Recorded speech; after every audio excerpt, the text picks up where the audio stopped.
Hear us, O Lord, have mercy upon us.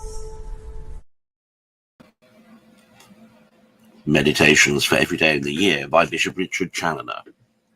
February 19th. On the rules prescribed by Jesus Christ to his followers. Consider first the laws of the military discipline which Jesus Christ prescribes to all that desire to be soldiers. Matthew 16, verse 24. If any man will come after me, let him deny himself and take up his cross and follow me. The observance of these three articles makes a complete soldier of Christ. We must renounce ourselves, we must bear our crosses, and we must walk in the footsteps of Jesus Christ.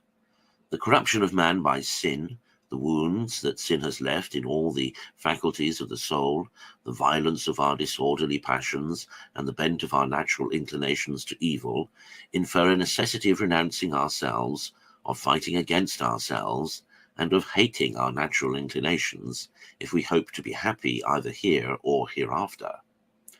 We have not a more dangerous enemy than ourselves. The devil himself cannot hurt us half so much as we hurt ourselves, when we follow our own will and indulge our own inclinations. The denying, therefore, of ourselves is the first article of unhappy self-love, the root of all our evils, and its three principal branches: the lust of the flesh, the lust of the eyes, and the pride of life.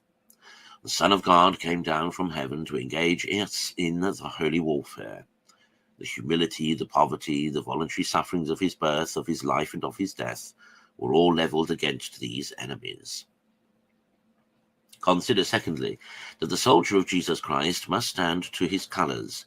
He must not run from the cross. He must bear and forbear.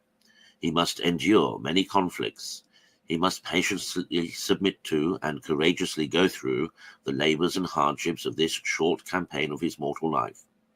He must not pretend to fare better than his captain and his king. All sufferings and hardships appear nothing to a brave soldier when he is following his prince and is happy in his company. The Christian soldier then must be willing to carry his cross after Jesus Christ, who opened heaven to us by the cross and conducts his soldiers thither by the way of the cross. Embrace then, O my soul, this happy instrument of thy salvation, in which, if thou bearest it in a proper manner, thou wilt find an inexhaustible source of grace and comfort. Embrace the holy will of God, which lays the cross upon thee to bring thee to himself. He knows what is best for thee, because he is infinitely wise, and he sends thee what he knows is for the best, because he is infinitely good, and good to thee. Thou canst not be in a safer or better way than in the way of the cross, by which Jesus Christ and all his saints have gone to heaven. Even in this life, the true soldiers of Christ find often a greater sweetness in the cross than in all the pleasures of this world. Consider thirdly, that the soldiers of Christ are all called, even as his first disciples were, to follow him.